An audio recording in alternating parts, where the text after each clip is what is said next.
Hey guys, तो कैसे हो आप लोग। चलिए आज देखते हैं 2012 में रिलीज हुआ ये मूवी दिस इज 40।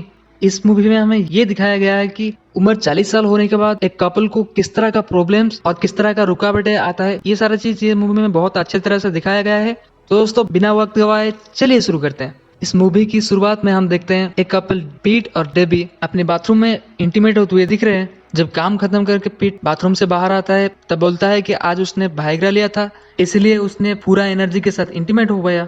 और ये बात उसकी बीवी डेफी को अच्छा नहीं लगता है और वो बोलती है कि मैं अब उतना अट्रैक्टिव नहीं रहा, इसीलिए तुम्हें वाइग्रा लेने की जरूरत पड़ता है। और फिर पीट उसे बोलता है कि ऐसा कुछ भी नहीं है, बढ़ती उम्र के साथ ऐसा सबके साथ होता है। और डेबी का बर्थडे के दिन उसने सबको खुद की उम्र 40 साल से कम बताती है क्योंकि वो जवान दिखनी चाहती है। उन दोनों की 2 बेटियां भी हैं, बड़े वाले के नाम सैडी है और छोटे वाले के नाम शार्लोट है। और दोनों में कभी भी नहीं बनती है, दोनों में हमेशा खिटपिट लगा रहता है। डेबी और पीट के बीच में उम्र बढ़ने के साथ छोटे छोटे बातों को लेकर हमेशा झगड़े लगा रहता है। जैसे कि पीट को जो म्यूजिक पसंद है वो डेबी को बिल्कुल पसंद नहीं होता है। फिर डेबी अपने शॉप पे जाती है जहाँ पे डेजी और जोडी नाम की 2 लड़कियां काम कर रहे होते हैं। जब डेबी को पता चलता है कि उसकी सेल स्टॉक से $12,000 गायब है तब वो इस बारे में जोडी को पूछती है और वो बताती है कि ये काम डेजी का ही होगा। पर डेबी ने जोडी की बातों पे यकीन नहीं करती है क्योंकि डेजी एक अच्छी लड़की थी, वो शॉप में हमेशा ऑनेस्ट और लॉयल्टी के साथ काम करती थी। फिर अगली सीन में हम लोगों ने देखते हैं कि पीट का एक म्यूजिक का स्टोर होती है और वो वहाँ पे पुराने एल्बम्स को बेचने का काम करता है। लेकिन पीट का बिजनेस कुछ खास नहीं चल रहा होता है, इसीलिए बैंक का ईएमआई नहीं भर पाने की वजह से अपनी घर बेचने की नौबत भी आ जाती है। पर वो इस बारे में अपने बीवी डेबी को बताना सही नहीं समझती है। डेबी की शॉप में पैसे चोरी होने की वजह से डेबी और पीट दोनों मिलके एक रात उस शॉप की सीसीटीवी चेक कर रहे होते हैं और उन लोगों ने देखते हैं कि डेजी उसकी एक कस्टमर के साथ वहीं पे ही फिजिकल रिलेशन बनाती है। और ये इंसिडेंट को डेबी बुरी तरह से नहीं लेता है क्योंकि डेजी की वजह से उसकी शॉप में सबसे ज्यादा प्रॉफिट होती थी, इसीलिए ये बात को उसने इग्नोर कर देती है। फिर अगले दिन पीट अपने फादर लैरी से मिलने उनका घर जाता है जिनके और 3 बच्चे हैं। पीट उसके फादर को बोलता है कि और वो उन्हें पैसा नहीं भेज पाएगा, लेकिन लैरी उसको इमोशनल ब्लैकमेल करके पैसे भेजने को राजी कर लेता है और मजबूरी के साथ पीट को पैसे देने ही पड़ते हैं। और ये सारे बात पीट उसकी बीवी डेबी को बताना बिल्कुल सही नहीं समझता है क्योंकि वो अपनी बीवी को दुखी नहीं देखना चाहता है। इन दिनों ये कपल डेबी और पीट अपने पर्सनल और प्रोफेशनल लाइफ में बहुत सारे छोटे छोटे प्रॉब्लम्स के लिए इरिटेट हो गए थे, इसीलिए ये दोनों एक साथ कुछ प्राइवेट टाइम्स बिताने के लिए प्लान करते हैं और ये दोनों एक साथ एक रिजॉर्ट में जाते हैं। और वहाँ पे पीट डेबी को बोलता है कि मैंने कुछ नशीली कुकीज लाया हूँ और दोनों ने ये कुकीज खा के नशे में ही इंटीमेट होते हैं और कुछ क्वालिटी प्राइवेट टाइम बिताने के बाद फिर घर चले जाते हैं। फिर से उन दोनों का बोरिंग लाइफ चालू हो जाता है। अपने शॉप पे जोडी डेबी को बताती है कि डेजी ने बहुत सारे महंगे कपड़े और एक कार खरीदी है। फिर जब डेबी को डेजी के ऊपर डाउट होता है तो उसने जाके बातों बातों में बहाने मार के उसने डेजी को पूछने की हिम्मत करती है और डेजी ने ये बोलती है कि उसने ये सब कपड़े खुद ही बनाई है। वहीं पे डेजी जब कपड़े चेंज कर रही होती है डेबी की नजर डेजी की बड़े बड़े बूब्स के ऊपर पड़ती है और उसे लगता है कि उसने शायद प्लास्टिक सर्जरी या फिर महंगा ऑपरेशन कराया होगा, लेकिन डेजी ने बोलती है कि ये नेचुरल है। फिर हम देखते हैं कि ये दोनों कपल अपने फैमिली लाइफ और पर्सनल लाइफ में बहुत सारे छोटे छोटे प्रॉब्लम्स के साथ गुजारा करते हैं। एक दिन डेबी अपनी गायनेकोलॉजिस्ट के पास चेकअप के लिए जाती है और वहाँ उसे पता चलती है कि वो प्रेग्नेंट है।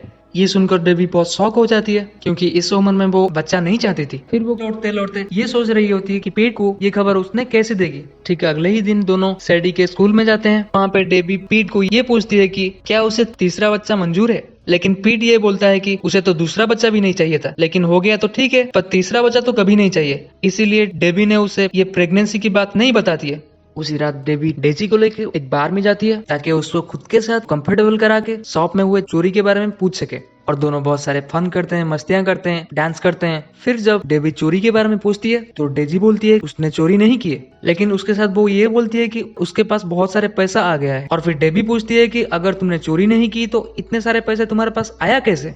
और फिर डेजी बोलती है कि मैं सीक्रेटली प्रोस्टिट्यूट वाला धंधा करती हूँ और उसके बदले मुझे बहुत सारे पैसे मिलते हैं। और डेजी ने ये भी बोलती है कि शॉप में जो चोरी हुआ था वो मासूम दिखने वाली जोड़ी नहीं किया हो क्योंकि उसने ड्रग्स भी लेती है। फिर दोनों ने और बहुत सारे बातें करते हैं और डेबी ने खुद की प्रेगनेंसी वाली बात डेजी को बता देती है और सलाह देते हुए डेजी उसे ये बोलती है कि तुम पीट के साथ रात को इंटीमेट होते वक्त ये बात बताओ, वो खुशी से झूम उठेगा। फिर दोनों घर चले जाते हैं और रात को जब डेबी पीट के पास जाता है बेडरूम पे वो बात करने के लिए तब देखता है कि वो बहुत परेशान है और उसकी बातों को नहीं सुन रहा है, तो वो वहीं से गुस्सा होकर फिर चली जाती है। और फिर क्या, दोनों के बीच में झगड़ा हो जाता है, दोनों एक दूसरे के साथ बात नहीं करते हैं। अगले दिन जब डेबी शॉप में होती है, उसके सामने जोडी आके पैसे चुराने वाली बात कन्फेस कर लेती है। वो बोलती है कि उसे पैसे की जरूरत है क्योंकि उसे ड्रग्स की लत लग चुकी है, और ये सुन के डेबी उसे जॉब से निकाल देती है।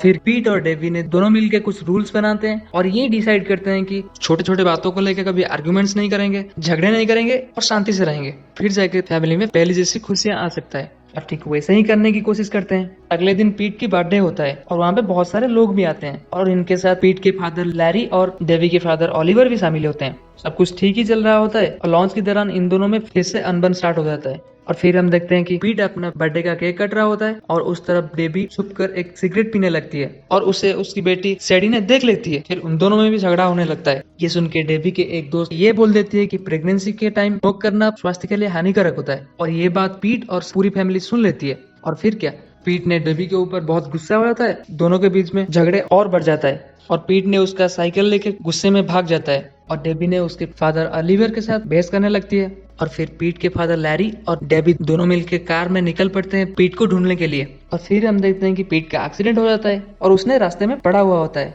तब डेबी और लैरी ने उसे देख के उसे हॉस्पिटल ले जाते हैं और फिर दोनों के बीच में जो गिला शिकवा था उसे दूर करने की अपनी तरफ से पूरा कोशिश करते हैं।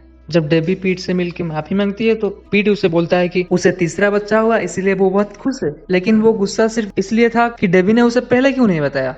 फिर दोनों ने आपस में अच्छे बातें करने लगते हैं और ये डिसाइड करते हैं कि उनकी बुरा फाइनेंशियल प्रॉब्लम की वजह से वो उनका बड़ा घर बेच के एक छोटा सा घर ले लेंगे और वहाँ पे सेटल हो जाएंगे। और फिर मूवी के आखिरी भाग में हम ये देखते हैं कि दोनों के बीच में रिश्ते बहुत सुधरने लगता है और दोनों के बीच में फिजिकल, साइकोलॉजिकल और मेंटल कनेक्शन अच्छे से ग्रो होने लगता है। और दोस्तों, हम लोगों को ये मूवी से ये सीखने के लिए मिलता है कि दुनिया में कोई भी रिश्ता हो, चाहे कपल्स का हो, दोस्ती का हो, भाई बहन का हो, या भी किसी भी रिश्ता हो, अगर उस रिश्ते में हम एक दूसरे की भावना को समझकर और अपनी लाइफ में दूसरों की अहमियत को समझ के रिश्तों में आगे बढ़ेंगे तो उस रिश्ते को हम आगे बढ़ा पाएंगे। तो दोस्तों, ये मूवी आपको कैसा लगा आप नीचे कमेंट करके बताइए, और ये वीडियो को आप जितना हो सके शेयर करिए, लाइक करिए और मेरे चैनल को सब्सक्राइब करिए ऐसे ही आगे बहुत सारे अच्छे अच्छे मूवीज का एक्सप्लेनेशन देखने के लिए। Thanks for watching, see you in next video, till then bye bye.